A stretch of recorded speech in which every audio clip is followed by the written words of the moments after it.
Alors bonjour à tous et bienvenue dans ce nouveau podcast des familles, une émission qui vous est proposée par les associations familiales catholiques et qui a pour but de valoriser et d'inspirer les familles. Moi, c'est Benoît et aujourd'hui, nous recevons Laurent Gay. Bonjour Laurent. Bonjour. Alors Laurent, je pense que plusieurs de nos auditeurs vous connaissent déjà et vous allez notamment intervenir au Familiade, donc du 21 au 23 août prochain à Saint-Laurent-sur-Sèvre, donc près du Puy du Fou, dans votre pays, la Vendée. À côté de chez moi. Vous êtes passé par de nombreuses épreuves, l'addiction, la prison, la maladie, un véritable parcours cabossé et pourtant aujourd'hui vous êtes éducateur en prévention auprès des jeunes et vous êtes marié, donc avec une vie, stable, et très engagée. Hein, très engagé, marié, 2 grands-enfants, 2 grands-enfants. voilà, qui ont quitté, le foyer familial. Ça y est, on a réussi notre job, hein. Voilà, ils sont autonomes et puis, alors ils sont encore étudiants, enfin fin d'études, mais, voilà, on a relevé le défi et on est très heureux pour eux parce qu'ils vont bien. D'accord, le défi de l'éducation. Alors justement, par rapport à vos livres, par rapport à peut-être à votre enfance, il y a beaucoup de choses à dire sur votre vie, sur votre actualité. Et je pense que ce serait très intéressant, pour nos auditeurs, ceux qui vous connaissent peut-être moins, de revenir un petit peu sur, cet enfer, dont vous vous êtes arraché. Exactement comment ça a commencé? Vous êtes né où? En quelle année? Et qu'est-ce qui s'est passé? Quelle a été cette entrée dans l'enfer? Alors je suis né en 1964. Autant vous dire que, au niveau de l'éducation, on avait, d'autres repères. Alors je ne sais pas si c'était mieux, si c'était, mais en tous les cas, il y avait un cadre. Je suis né à Paris, dans le nord de Paris et donc j'ai grandi, dans une famille, je dirais classique, mais avec un papa quand même, très autoritaire. Alors l'autorité, c'est pas un gros mot, hein, l'autorité, c'est justement pouvoir que notre enfant, puisse grandir et s'épanouir. Mais là, c'était plutôt quand même un peu dur et j'en avais peur. Voilà, j'avais peur de mon père, en fait et une maman, alors là, c'était tout l'opposé. C'était une maman qui était, plutôt, dans un laxisme total par rapport à ses enfants. Moi, j'ai pas le souvenir d'avoir entendu un «non» de la part, pardon, de ma maman. Alors je le dis assez régulièrement, hein, aimer, c'est pas forcément faire plaisir.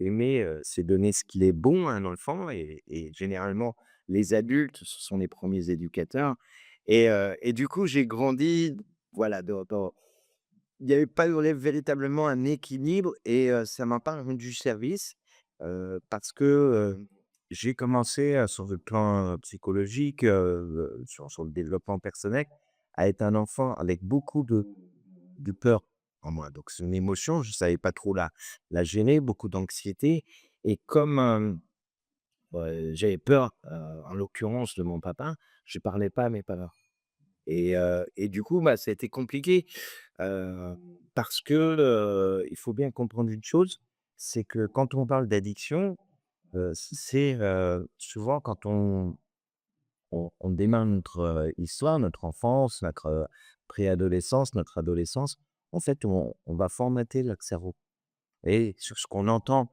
il y a pas eu de langage amour à la maison. Il y a pas eu des paroles qui étaient des paroles, qu'ils appellent aujourd'hui des paroles de vie, avec, voilà des choses sur lesquelles je pouvais être valorisé ou encouragé, donc j'étais plutôt au grain baissé. Donc ça, sur le plan, psychologique, j'étais un enfant qui avait beaucoup de mal à avoir confiance. Confiance en la vie, j'avais donc ces peurs, peur de qui j'étais, peur, enfin, dont j'étais terrorisé, en fait et l'environnement. Alors l'environnement, c'est les fréquentations. J'ai grandi au nord de Paris, dans un quartier quand même un peu dur.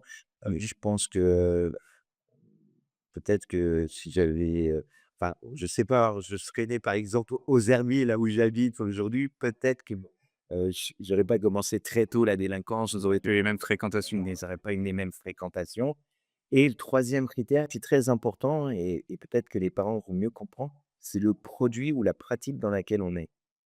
C'est-à-dire pour un enfant qui, justement un peu du mal à gérer, ses émotions, qui se sent pas très bien. Quand on parle de produits, alors moi ça a été la drogue, c'était le cannabis, mais on peut retrouver ça exactement, alors bien sûr c'est pas de la drogue, mais dans les écrans par exemple, ou dans les réseaux sociaux, sur tout ce qu'ils vont voir. En fait, c'est un moyen de se réfugier. Voilà, et du coup, ça actualise aussi un petit peu mon discours parce que quand je rencontre des jeunes, bon, voilà, il y a la drogue, elle est là, hein, bien sûr.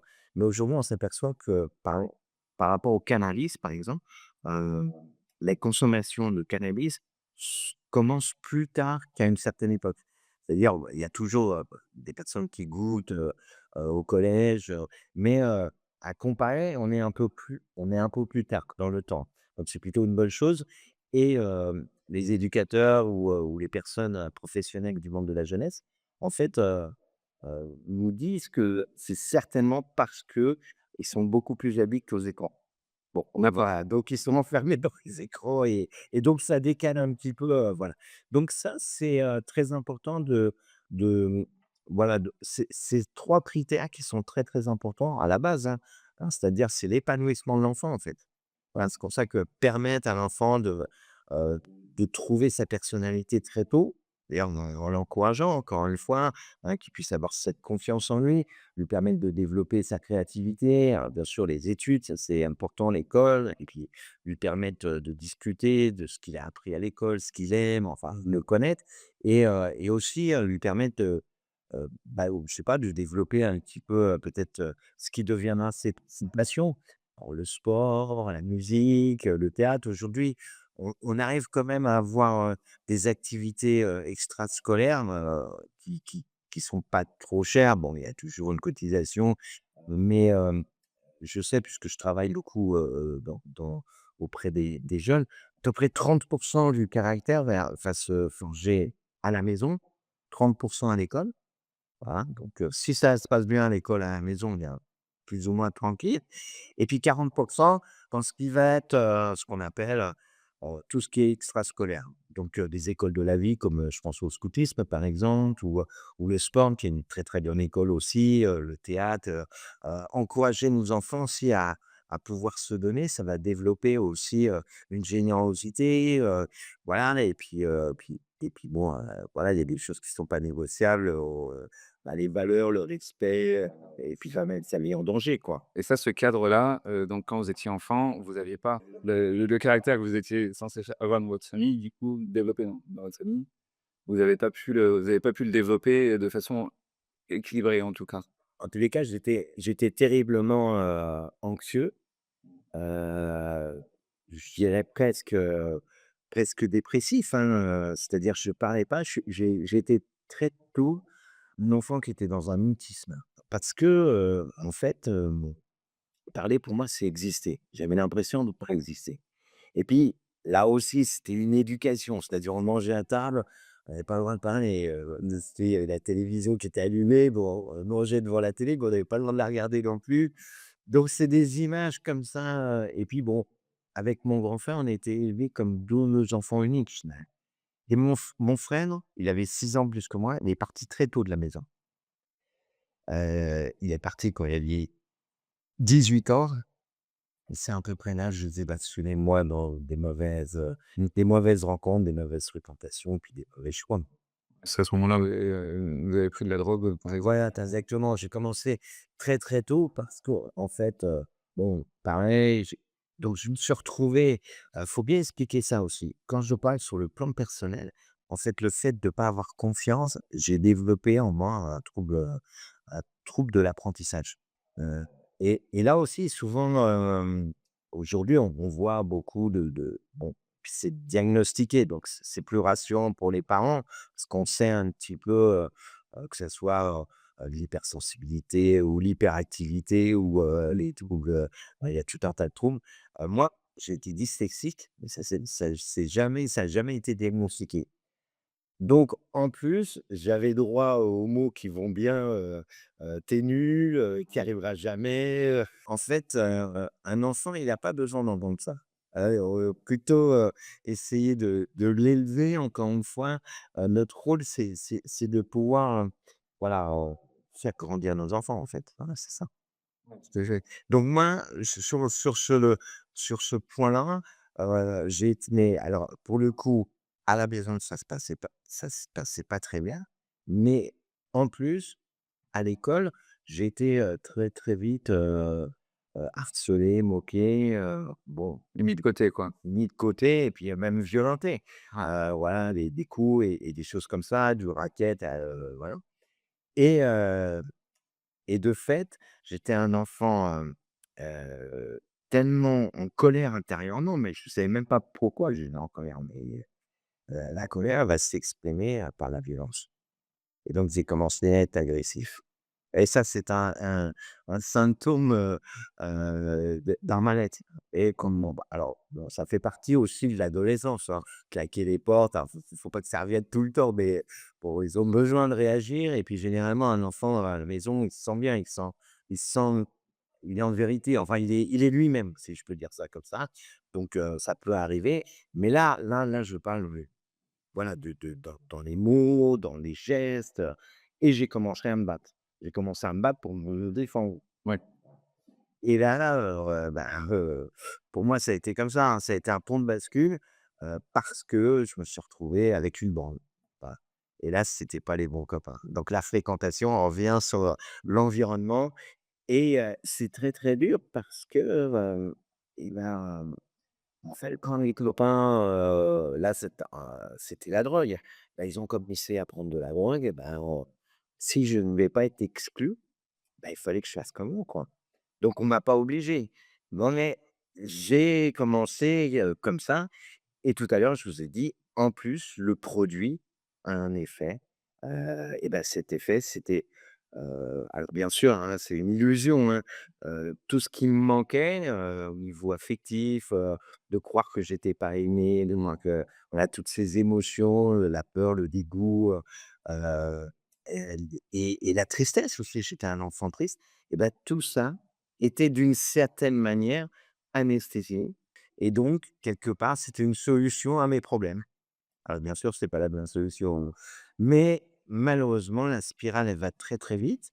Il faut bien comprendre que l'addiction, c'est, une maladie de liberté des choix. C'est-à-dire on n'a plus cette liberté de choisir de s'arrêter, on n'arrive plus à s'arrêter, en fait. En fait, on a l'impression d'être libre de prendre un produit, mais à la finale, on n'a plus cette liberté de s'arrêter. Donc c'est aussi une maladie des relations. En fait, on n'est plus en relation avec les autres. Les seules relations qu'on va avoir, c'est avec les copains qui fument, qui consomment, ou si on est dans les jeux, on va être avec eux dans les jeux, enfin, voilà et donc c'est très obsessionnel, c'est très compulsif. En fait, on pense qu'à ça, jusqu'au moment où il faut qu'on y aille, quoi. C'est non, non, on a besoin, quoi, je parlerai pas encore du manque, mais on y pense, voilà et puis, en fait, l'addiction, on devient très, égocentrique, on devient, voire même égoïste, quoi. Donc on va mentir, on va être dans le déni et c'est pour ça que c'est très, très long et c'est pour ça que ça fait partie d'une pathologie, qui a aujourd'hui, psychologique, hein. On le sait, donc il va falloir soigner la personne et pour soigner la personne, bon, bien sûr, on va aller voir des médecins, mais souvent il faut trouver une motivation, supérieure. Et du coup, là, donc là, vous êtes jeune, vous avez des mauvaises fréquentations, vous commencez même c'est par le cannabis. Vous commencez par le cannabis, puis après, il y a de l'héroïne qui arrive dans le jeu. Voilà, trouver de l'héroïne à 14 ans, bon, c'est pas, dans tous les quartiers ou, dans toutes les villes ou, dans toutes les régions.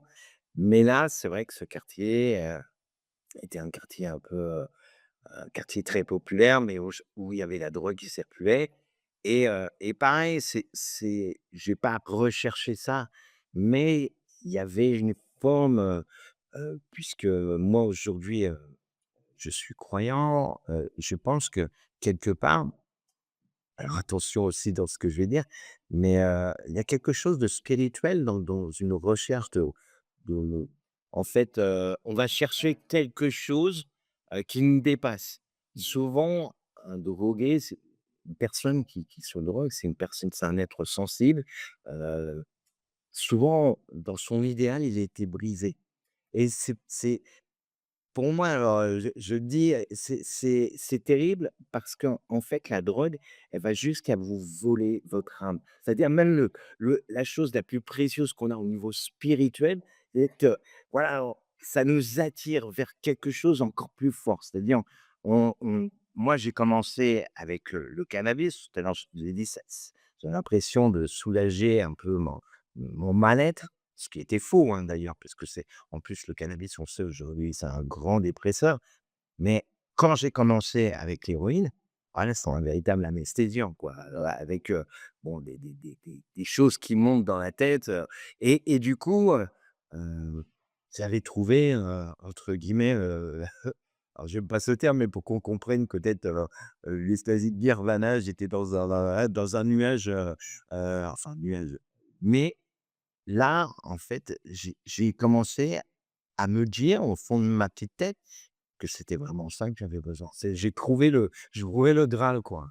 Mais ça a mis du temps, hein, je me rends compte, que si j'en avais pas, bah, j'étais malade, quoi. Vous avez mis du temps à vous rendre compte que vous étiez addict. Ah bah, complètement. Parce qu'il y a toujours cette phase de déni, donc je peux m'arrêter quand je veux, s'il faut. Je gère ma consommation, voilà et puis, voilà, bah, les copains le font pour que moi, c'est un peu tout le monde le fait, quoi. En fait, tout le monde ne le fait pas, mais c'est un petit peu voilà, le discours qu'on entend, «Ouais, je m'arrête quand je veux, je gère», voilà, c'est un petit peu ça et juste pour une anecdote, hein, très, très tôt, bah, la délinquance parce que automatiquement, bah, quand on va commencer à consommer, il y a une consommation de plus en plus importante, ça devient, obsessionnel et puis il faut trouver de l'argent.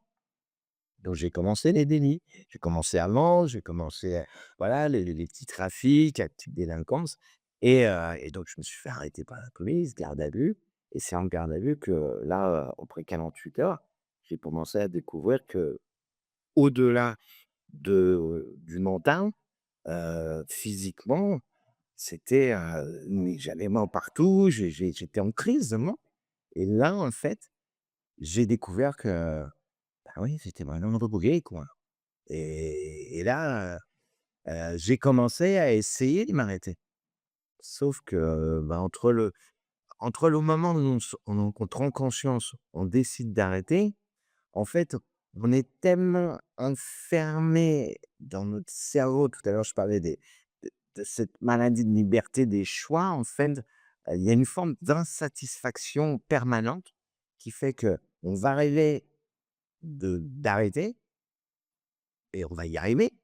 Dire on va compter les jours, 1 semaine, 15 jours, on y arrive, on y arrive, on y arrive, on pense qu'à ça en fait, là aussi c'est obsessionnel et en fait, dès qu'on arrête, on va arriver d'une seule chose, c'est d'en reprendre un petit. Mmh.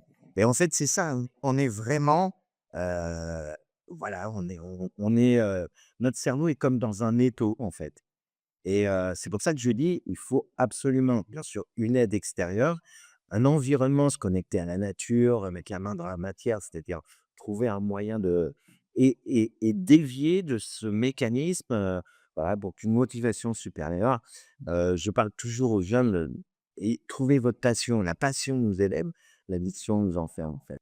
Vous allez connaître la trahison. Donc ça, c'est une histoire, un peu qui est complètement dramatique puisque c'est pour, meurtre. Un homicide, ouais, d'ailleurs, on appelle ça une rixe. Donc, en fait, donc là, on est déjà avancé dans le temps, hein. J'ai quand même, là, j'ai 24 ans, heu, donc, des chutes, des rechutes, enfin, très, très compliqué et donc, je défends quelqu'un sur un trafic, un pote à moi sur un trafic de drogue et effectivement, bagarre, malheureusement, les faits divers, c'était mon quotidien. C'est horrible de dire ça, mais c'était comme ça. Et donc, j'arrive en prison. Donc, en prison 1987, en région parisienne, il y a déjà la surpopulation. Je me retrouve dans une cellule, normalement, qui est pour 3 personnes. 3 lits superposés, sauf que je suis le 4e.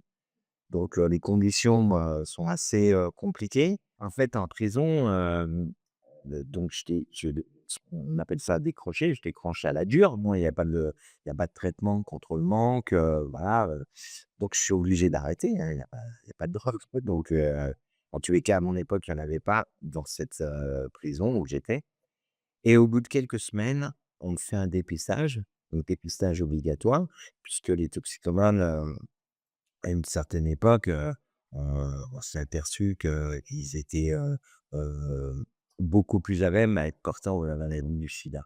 Donc c'est pour ça qu'on faisait des dépistages et donc on m'a annoncé que j'étais porteur de la maladie.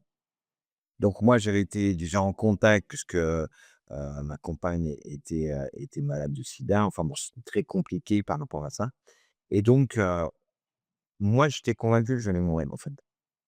Dans cette cellule, parce que je partais pour un fait assez grave, on m'annonce que j'ai cette maladie. En fait, je laisse mes pensées, être envahies de pensées de mort. Donc je me prépare, je prends change, je prépare tout. Enfin, je me fais tout un cinéma, mais un cinéma, qui fait que je me retrouve, pour la première fois de ma vie, je pense pas à moi-même. Sans être, caché par la drogue ou sinon par, le manque. Là, je suis moi-même, je suis et en fait, j'ai alors j'ai pas peur de mourir, ça, c'est un peu idiot de dire ça. C'est la vie qui me fait peur parce que la maladie, tout ça, mais il y a quelque chose qui me terrifie, je suis pas croyant, hein et là, en fait, je me dis avec tout le mal que j'ai fait, parce que j'ai fait du mal, hein, j'ai volé, j'ai trahi des personnes, enfin, ben, je me dis à tous les coups, je vais me retrouver en enfer. Et ça, je suis, terrorisé par cette idée-là et du coup, bah, je crie vers Dieu. Un cri intérieur, ouais, j'ai une lame dans les mains, un objet tranchant, voilà et juste en lui demandant, voilà, s'il peut m'ouvrir, son paradis. Là, je sais pas trop ce qui se passe, très, très dur à décrire, heu, bon, certains, parlent de rencontres personnelles, voilà, je me suis mis à pleurer. Je pleure, je c'est pas mon habitude, je suis un dur, je fais, waouh et plus je pleure, plus je ressens comme une présence. Encore une fois, je sais pas combien de temps ça a duré, peut-être une seconde, moi j'ai l'impression que ça prenait beaucoup d'espace. Alors j'ai rien vu, hein, avec mes yeux de chair, mais un mois. Bon maintenant je le décris avec du recul, c'était un peu comme un songe en fait, un songe éveillé. En fait, ce que j'ai vu, c'est un visage. Un visage marqué, hein, un visage plutôt comme une ombre. Et sur ce visage, j'avais 2 mots en filigrane: confiance, espérance. Et là, j'ai la conviction, la certitude que c'est le visage de Jésus-Christ. Et donc, vous vous convertissez. Le mot convertir est encore un peu grand pour moi, juste à ce moment-là, je pense que je dirais la première étape, c'est que je crois. Donc on pourrait dire que j'ai la foi. J'ai la foi en Jésus, heu, bon, l'histoire pourrait s'arrêter là, ça m'a sauvé la vie, hein. Je m'accroche à ça. J'essaye de prier, je connais pas les prières. Par contre, une chose qui se passe, qui est un petit peu, alors bien sûr, c'est la justice des hommes, hein, il y a rien de miraculeux là-dedans, mais la justice reconnaît une légitime défense. Je sors, je suis pas jugé, j'ai fait 1 an de prison, j'ai un non-lieu, donc je ressors et là, en fait, l'histoire devrait, pouvoir, se terminer en se disant: «Bah, c'est beau, il a rencontré Jésus en prison», sauf que, bah, en fait, moi, je crois en Jésus, là, il y a pas de problème, mais je le connais pas. Les copains, bah, les copains, moi, je connais que mon quartier, les choses n'ont pas tout à fait changé. La maladie, les problèmes, les copains qui viennent, qui me proposent le noir. Et là, en fait, je suis enfermé dans une prison intérieure. Et tout à l'heure, je parlais de cette obsession. En fait, là, c'est encore pire, ma vie. Parce que je suis vraiment, tu sais, quand on parle d'addiction, ça, c'est intéressant parce que l'addiction, c'est un terme romain. Quand on était endetté à l'époque des Romains, en fait, addiction, on était sous esclavage d'une personne qui avait le droit de vie ou de mort sur vous. Donc ce terme, il est très, très fort, hein, c'est-à-dire que le produit peut avoir un fait de vie ou de mort. Ça a pété en moi, alors excusez-moi pour l'expression, mais j'ai pété un câble. L'expression est voilà, donc crise de démence. Donc là, je suis arrêté. Je suis arrêté par la police. Là, moi, je perds le contrôle, hein. Je sais pas, cette crise fait que C'est une crise due au manque, toujours à l'addiction, je pense que c'est au-delà du manque. Il y a quelque chose de la drogue, mais en fait, je perds totalement le contrôle. D'accord. Les nerfs qui lâchent, il faut trois inspecteurs de la BAC pour m'arrêter alors que j'étais gros comme ça à l'époque. Donc j'étais un peu nerveux et là, on m'a pas mis en prison, mais par contre, j'avais une obligation de soins en psychiatrie. Donc bon, je vais pas trop rentrer dans les détails, mais attaché à un lit, enfin après, camisole chimique, donc c'était très, très compliqué et alors je l'explique assez librement parce qu'aujourd'hui, voilà, j'ai plus honte de ma vulnérabilité, j'en ai fait une vocation, quoi, c'est-à-dire que mon passé, c'est ma force et quand je rencontre les jeunes, c'est ça qu'ils retiennent. C'est-à-dire qu'on peut traverser, des épreuves et grâce à Dieu, on peut les surmonter et moi, je suis un témoin de la résilience, hein, c'est-à-dire je suis un témoin d'espérance, mais voilà, que tout est possible, en fait, et j'en suis un témoin et donc là, je sors de cet hôpital psychiatrique, heu, à cause de la maladie du sida. C'est-à-dire j'ai le foie qui est totalement, fibrosé, donc je suis hospitalisé, aucun traitement à l'époque. Donc je vais à l'hôpital Bichat à Paris et là, c'est incroyable, j'ai 29 ans, hein. Donc la première chose qui me vient à l'idée, c'est de demander pardon à ma femme. Parce que si je dois mourir, on manque de choix en paix.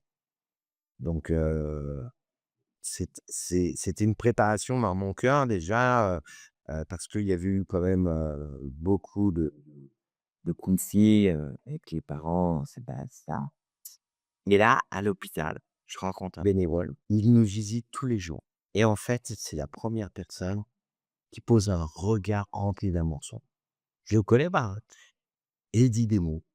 Voilà, des mots, comme quoi, je suis pas voué à l'échec, je suis quelqu'un de bien, mais le miracle, qui s'est produit à ce moment-là. C'est-à-dire que cet homme-là, tellement rempli de bienveillance, m'a permis de croire, en fait, dans ses mots et de m'approprier ce qu'il me disait et c'est comme ça que j'ai commencé à avoir confiance. Cet homme-là était catholique. Moi, j'étais croyant, mais bon, je savais pas trop, je connaissais rien là. Je lui ai dit ce que j'avais vécu et en fait, il m'a rassuré et c'est cet homme-là qui m'a conduit dans une communauté religieuse qui accueillait les malades de fin de vie. Donc c'était la communauté des béatitudes. À une époque, il y avait une maison, c'était la maison mère d'ailleurs, Cordes-sur-Ciel, ça s'invente pas, Cordes-sur-Ciel. Donc il y avait un monastère, il y avait, d'un côté religieuses, de l'autre côté, des religieux, donc il y a des frères, des sœurs et puis, ils avaient, récupéré une belle maison d'ailleurs, la maison Cotolengo, qui accueillait des malades de fin de vie, cancer face terminal, sida face terminal. Pour moi, je suis arrivé là-bas, j'avais 29 ans. J'étais dans un état, je me mettais en fauteuil roulant, j'avais eu beaucoup de mal, alors j'ai pas handicapé, mais beaucoup de mal à me lever, et en fait, c'est la bonté de mes frères et sœurs qui m'a permis de me relever. Alors bien sûr, avec la grâce de Dieu, ça c'est mais je crois que le Seigneur, il se sert aussi de chacun d'entre nous pour avoir cette bienveillance, cette donner la confiance aux autres. Je suis resté devant et en fait, d'une manière naturelle, alors il faut bien comprendre, j'ai arrêté la drogue la main, sans aucune substitution, donc c'est possible. J'étais, quand même, à peu près 17 ans, héroïnomane, hein. Heu, En fait, le fait, d'être dans la nature, bah, j'ai repris des forces, même mon système immunitaire naturellement a repris des forces. Alors bien sûr, moi j'étais insomniaque, donc j'ai réappris à dormir, à manger, à me lever, enfin c'est ça paraît, peut-être fou ce que je suis en train de dire, mais quand on est dans ce monde de la drogue, heu, voilà, moi je vivais la nuit, voilà, je mangeais quand je mangeais quand j'avais quelque chose à manger et des fois je mangeais pas. Et en fait, on a trouvé des traitements contre le sida. Donc j'ai fait partie de la première catégorie de personnes à être traitées. Bon, bon, comme je l'ai dit, hein, j'ai perdu ma compagne, donc j'ai aussi fait le deuil de tout ça, je me suis reconstruit et en fait, à partir du moment où les médecins, ils m'ont dit que je pouvais avoir une espérance, en fait, j'ai décidé d'être utile. Là, je dis toujours aux jeunes, à l'apprentissage de votre vie, essayez de trouver, voilà, en fait, le sens de votre existence, hein, c'est quoi ton rêve, quoi? C'est quoi qui va faire que tu vas avoir ce goût de l'effort et ce goût de te projeter? Parce que, hein, moi, les gens les plus heureux que j'ai rencontrés, ce sont des rêveurs, pas des personnes endormies sur la tête sur l'oreiller, mais des personnes qui vivent leur vie comme une aventure, en fait, et je crois qu'à l'apprentissage de la vie, il faut avoir cette aventure. Moi, j'ai pas pu le faire quand j'étais plus jeune, parce que la drogue a tout brisé, mais j'ai eu cette possibilité de partir très, très loin pour être petit et je suis parti au Pérou. Je suis parti, à Lima et j'ai fait l'humanitaire et je me suis occupé des enfants de la rue et en fait, je pense que c'est là que j'ai trouvé ma mission. Voilà, d'éducateur. Alors quand je suis rentré en France, je suis resté dans cette communauté, c'était ma famille, c'est la communauté. Je me suis engagé, tout ça et on s'occupait des jeunes ou des jeunes qui venaient vivre des retraites, mais même ces jeunes qui allaient très bien, parce que moi je rencontre des jeunes qui vont très bien dans des, écoles privilégiées, moi je vais uniquement dans les écoles privées parce que je suis un peu mal lycée dans le public, mais même ces jeunes vont bien, en tous les cas, qui ont l'air d'aller bien, j'en ai découvert qui souffraient beaucoup, ouais, et qui n'arrivaient pas à être comme donc c'est pour eux, voilà, que j'ai commencé à me dire: «Bon, moi je suis passé par là, on m'a aidé, je vais essayer de les aider». Et c'est comme ça que je suis devenu, voilà, arraché de l'enfer là et je suis devenu un peu cet éducateur pour eux et voilà. Mais entre-temps, voilà, pour finir l'histoire de l'Eurodance, dans cette communauté, j'ai rencontré, la femme de ma vie. Donc j'ai appris à aimer, j'ai appris à être aimé, on a fait grandir notre amour et c'est là où on a quitté la communauté, voilà. Et on s'est installé après en Vendée, une terre bénie, pas très loin du Puy du Fou, vous l'avez cité tout à l'heure et donc j'ai commencé à écrire mon histoire et puis on m'a invité et aujourd'hui je me suis vraiment, spécialisé, dans le monde de la jeunesse D'accord. et Collège, lycée? collège, lycée, Ouais. étudiant aussi, et ça fait 20 ans que je vais dans les écoles et en fait, aujourd'hui, c'est vraiment un peu une photographie que je peux donner puisque c'est à peu près entre 120-130 établissements que je fais par an, quoi. Donc ça c'est entre 25 000 et 30 000 jeunes que je rencontre. Moi, quand les jeunes me parlent beaucoup, donc c'est pour ça que le livre, ouais, Expert, petit manuel pour avoir foi en la vie, il y a beaucoup de thèmes pour eux, dans lesquels ils peuvent se rejoindre, se sentir rejoints et en fait, c'est pour ça aussi que j'ai monté cette association et dont on est à grandir, heu, bah, pour sensibiliser, pour faire de la prévention. Nous, on forme des personnes, qui sont passées par des périodes un peu compliquées dans leur vie, donc on leur fait passer une qualification qui s'appelle patient expert. C'est-à-dire des personnes, que ce soit l'alcool, la drogue, la porno, toutes les choses dans lesquelles ils se sont retrouvés addicts, heu, ils ont réussi à surmonter ça et donc ils viennent, avec moi dans les écoles, je les forme un petit peu et l'idée, c'est de pouvoir avoir des antennes un peu partout, voilà et puis moi, je fais beaucoup de conférences pour les parents. Alors, voilà, faut avoir beaucoup d'humilité, quand on parle d'éducation, parce que ça rejoint aussi notre histoire, et comment on a été éduqués dans notre histoire. Moi aujourd'hui, je suis assez libre de parler de mes blessures, mais il y a des parents qui ont beaucoup de peur et qui transmettent ces peurs, hein. Je veux pas culpabiliser aucun parent. Vous êtes les meilleurs, parents pour vos enfants, il y a aucun souci et puis, je pense que si vous écoutez ce podcast, c'est que vous avez un intérêt pour vos enfants, pour que vous avez été validés, vous êtes de très bons parents. Mais c'est vrai que même en donnant le meilleur de soi-même, même si nos enfants voient le meilleur de soi-même, des fois, on ne sait pas très bien pourquoi. On a 3-4 enfants, on a donné le même amour. Pourquoi ça ne matche pas? Ben, c'est selon l'histoire de chacun, voilà. Mais il faut garder, moi j'ai toujours cette espérance en tête et ma punchline, voilà, peut-être la punchline préférée, c'est: «Ne jamais retirer le droit à un jeune d'être meilleur». Ne jamais retirer le droit à un jeune d'être meilleur. Oui, alors c'est un conseil qui vaut pour tous les parents, mais peut-être que vous voulez dire, surtout pour les parents, d'enfants addicts? Je sais qu'aujourd'hui, on a même monté une ligne d'écoute de parents d'addicts anonymes. parce que quand on est confronté à ça, ça peut être long. Mmh, voilà. Donc ne rien lâcher, pas culpabiliser, mais c'est vrai que vaut mieux anticiper. Je pense qu'il faut repérer les signes quand un enfant, voilà et tout à l'heure je parlais d'agressivité, ça peut être des chutes de notes, ça peut être, on peut se replier sur soi-même, s'enfermer. Un enfant qui avait plutôt la joie de vivre, qui se retrouve, de plus en plus enfermé, triste, on peut se poser des questions rapidement. Heu, Qu'est-ce qu'il faut faire dans ces cas-là quand on voit ces signes-là, alors l'enfant qui se renferme, qui est plus agressif? alors l'idée, c'est de pouvoir vraiment avoir une véritable communication avec nos enfants.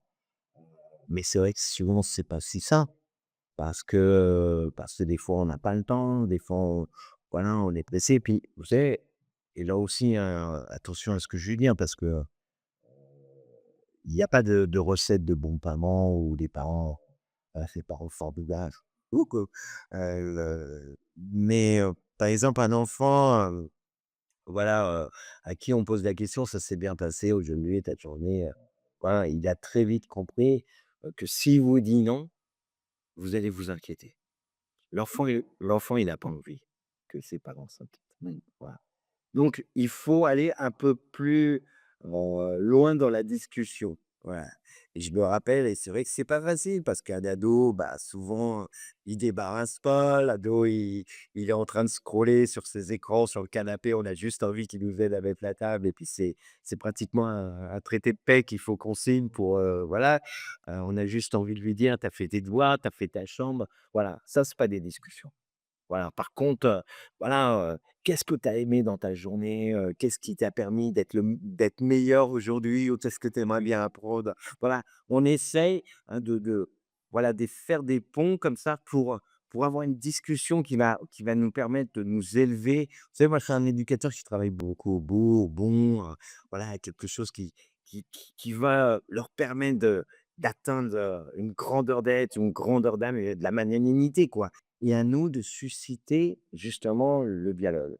À partir du moment où il y a plus de dialogue, ça sera beaucoup plus compliqué. Donc dans ces cas-là, bah, on a des relais. L'école est un très bon relais. Bien sûr, il y a le médecin, hein, on ne se pose pas la question, quand notre enfant il a 42 fièvres, généralement pour le téléphone, on appelle un docteur, on va voir un généraliste. Si la, la tristesse, l'enfermement, on parle plus, on mange plus, on dort plus, ou on dort trop, si ça perdure dans le temps, allez voir un médecin, allez voir un psychologue, généralement, voilà, ça va permettre de pouvoir, parler et puis lui dire, hein, «Nous, on t'aime beaucoup, on comprend pas, on voit que ton comportement il change et on a besoin de savoir, on voit qu'il y a une souffrance derrière». Et c'est vrai que c'est difficile pour l'enfant de parler. C'est pour ça qu'il faut s'habituer à voilà, moi je dis toujours aux parents, mais aux AFC, ils le savent très bien, quand nos enfants ils sont petits, bah, on fait les 3 tops et le flop, c'est-à-dire les 3 choses qui ont été super et puis à chacun son tour, on raconte, 3 choses qui a été super dans la journée et puis un flop, voilà, ce qui a été, plus difficile, je me suis fait embrouler, j'ai fait une bêtise, voilà. Mais ça permet de garder, un dialogue et ça, c'est très important et aussi, je pense que ce qui est important, même si on a une grande fratrie, avoir des moments privilégiés avec votre enfant. Ça va vous permettre d'avoir une véritable complicité. Ouais, ça peut être la marche, ça peut être, l'emmener voir, je sais pas si votre enfant il est footeux, vous allez l'emmener voir un match de foot avec, voilà ou du vélo, j'en sais rien, enfin, voilà et ça, c'est très important parce que c'est ces moments privilégiés où vous allez pouvoir partager.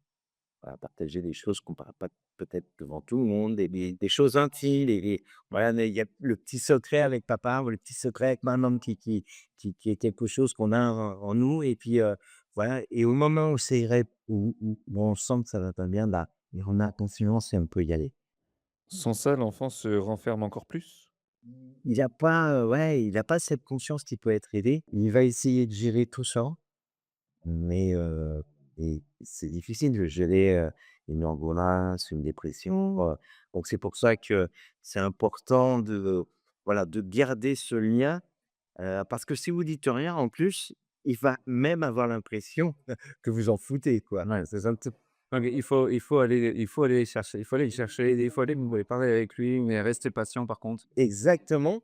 Et il y a aussi, là, souvent on parle de crise. Alors oui, c'est vrai que c'est plus des enfants, ils sont pas encore des adultes quand ils sont dans ce passage qui peut être difficile parce que, bon, au niveau des hormones, voilà, être sur le code puberté, telle croissance, il faut bien comprendre que leur cortex préfrontal n'est pas tout à fait formé. Donc c'est vrai qu'au niveau des émotions, des fois, il y a des hauts, des bas et c'est pas facile et je pense que l'enfant nous teste.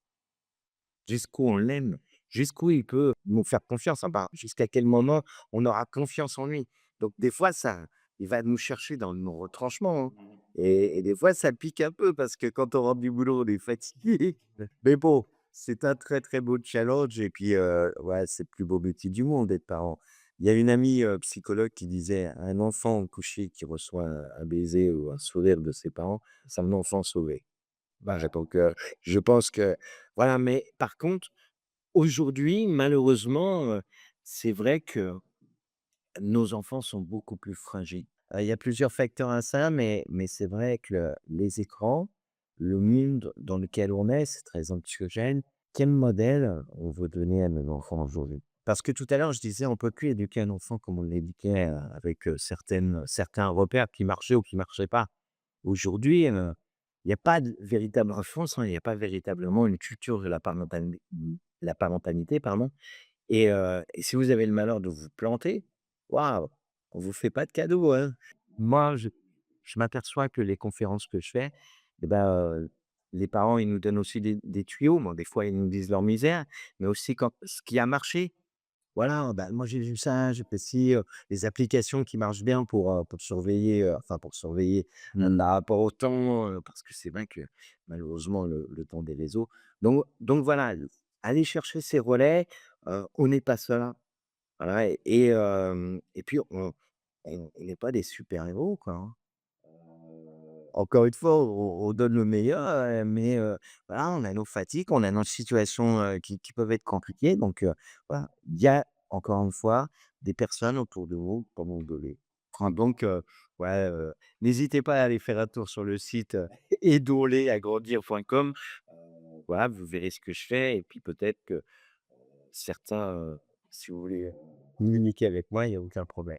Ah super, oui, et dans agrandir.com, donc ça, c'est le site de votre association. Exactement. Hem, j'avais encore des questions pour les parents qui nous écoutent justement et qui se retrouveraient peut-être dans la situation, ils se rendent compte qu'un enfant prend de la drogue ou peut-être, un enfant, fréquente des d'autres personnes, qui prennent de la drogue. À ce moment-là, comment on fait? Parce qu'il faut garder, comme vous dites, le dialogue, il faut rester patient, pas se mettre en colère, mais il y a des moments où ça va être compliqué quand même de se retenir, en gros de le disputer, quoi. Il y a besoin d'une fermeté. Mmh. Il y a besoin d'un cadre. En fait, je pense que, nous parents, voilà, tout à l'heure, je disais, il y a des choses qui ne sont pas négociables. Bon, prendre conscience que s'il prend de la drogue, il met sa vie en danger. Donc, à partir du moment où tu mets ta vie en danger, c'est pas négociable. Donc, si tu prends de la drogue, si on apprend que tu prends de la drogue, ah, là, on va, comment dire?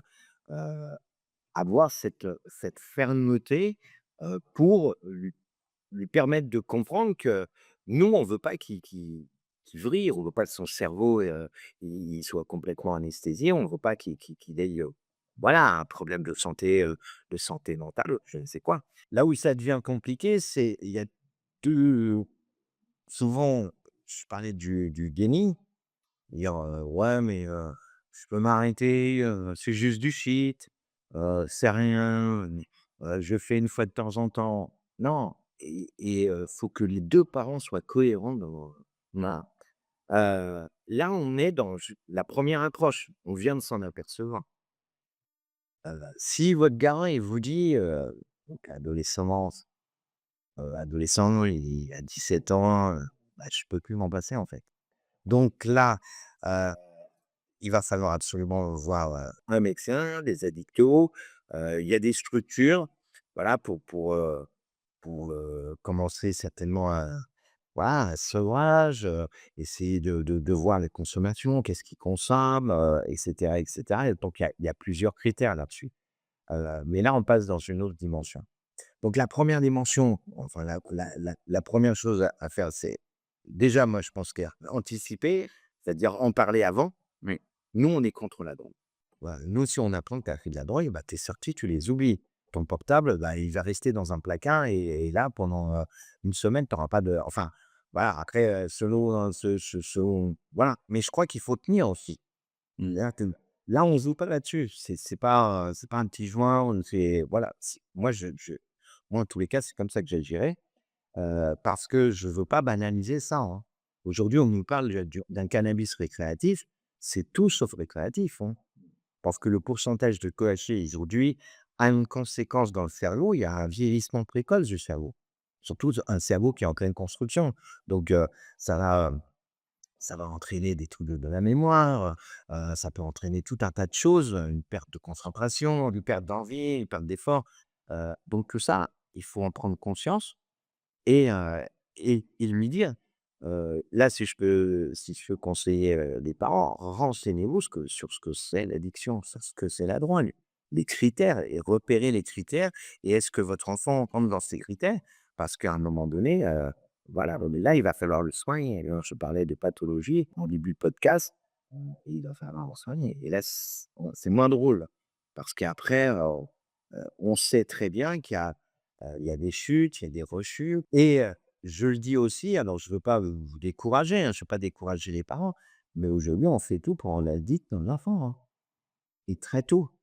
C'est-à-dire les fonctionnements, hein, du circuit de récompense, le jeune, il a compris très, très vite que plaisir, ce qu'il aime, et le cerveau, ce qu'il aime au-dessus de tout, c'est le plaisir sans effort.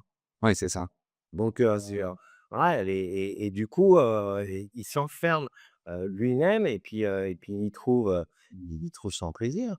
Sauf que nos jeunes, je le dis assez souvent, ils sont pas faits pour le plaisir et tout à l'heure, je crois que je l'ai dit, ils sont faits pour l'héroïsme. Je le dis aux parents qui m'écoutent, vérifiez, c'est pas, je pense être, intrusif, c'est pas un courrier qui reçoit, mais vérifiez ce qu'ils regardent sur un portable. Vous saurez les données. Plus tu es moche, plus c'est laid, plus c'est, eh, moi j'ai cette image, si vous me permettez de la dire, en fait, je dis aux jeunes, parce que moi j'ai appris à lire et à écrire avec des images. En fait, notre vie, c'est comme un royaume, hein, et dans ce royaume, il y a plein de couleurs, il y a des fleurs, il y a voilà. Est-ce qu'on est des abeilles? À essayer de chercher les meilleurs nectars, à faire du beau, à chercher à faire le bon, on en est capable? Ou alors est-ce qu'on se conduit comme les mouches? Les mouches, ça va, sur des choses, qui se décomposent, qui s'enclovaient, qui sont mauvaises, et on va foutre la merde, excusez-moi, hein et c'est ça, c'est notre choix, c'est qu'est-ce qu'on veut dans la vie, quoi et je pense que ce qu'ils regardent, malheureusement, pour moi, aujourd'hui, un gamin de 11 ans, de 12 ans, qui commence dans son imaginaire à regarder des choses morbides, va construire son petit cerveau, à devenir mauvais. Et on n'est pas là pour construire des petits monstres. C'est tout l'opposé, justement, encourageons nos enfants et là aussi, hein, il va falloir être super vigilant. Alors, j'ai pas j'ai pas trop parlé du porno, mais c'est terrible. Ce que je me raconte, vaut mieux parler très tôt de ses enfants, de la sexualité. Mmh. Pour qu'ils comprennent et vaut mieux que ça soit vous qui mettez des mots. Il y a des angles aussi. Il y a des petites vidéos hyper midi. Vaut mieux tôt, que trop tard. Vaut mieux tard que jamais. Parce que eux très vite, ils vont l'apprendre à l'école et ils vont l'apprendre par les copains. Moi, je vois beaucoup de jeunes filles qui sont dans les hypersexualisations, fin de collège, hein, ou lycée. Donc en fait, il faut bien comprendre que alors bien sûr, c'est pas les mêmes critères quand on parle de drogue ou quand on parle de, critères de dépendance, hein, j'entends. Mais, je pense que là, si on parle de parents d'ados ou de parents de pré-ados, plus vous allez, donner goût à la passion de vos enfants, plus ils vont développer tout à l'heure, je leur disais au travers de leur créativité, leur personnalité, parler de vos engagements, la foi, ils ont besoin de sacrer nos enfants et voilà et c'est important et puis pratiquer la joie de vivre. Les souvenirs qu'ils vont garder, c'est la joie de vivre qu'ils ont en famille, les temps, peut-être les pèlerinages qu'on va faire ensemble, les temps de vacances, bien sûr, les temps familiaux, pardon. Voilà, tout ça, c'est des temps où ils vont garder ça comme un trésor. Voilà, nos enfants, ils sont super, les beaux jeunes. C'est Don Bosco qui disait ça et je comprendrai comme ça. La jeunesse, c'est ce qu'il y a de plus précieux. Eh ben, merci beaucoup Merci. pour ce témoignage ultra complet. Ça permettra aussi un peu de rassurer, les familles, même si, en effet, il y a ce monde de l'addiction qui est très large et qui fait un peu peur. Il y a des solutions, il y a de la prévention à faire auprès de nos jeunes. Donc ça c'est très important, c'est votre métier. Vous avez votre association qui s'appelle donc Aidons-les à grandir. Donc je vous invite à aller, visiter le site de Laurent Gay. Vous retrouverez ce podcast sur notre chaîne YouTube et sur, la chaîne Spotify, des AFC. N'hésitez pas à vous abonner et on se retrouve pour un prochain podcast le mois prochain. Merci à tous. Au revoir.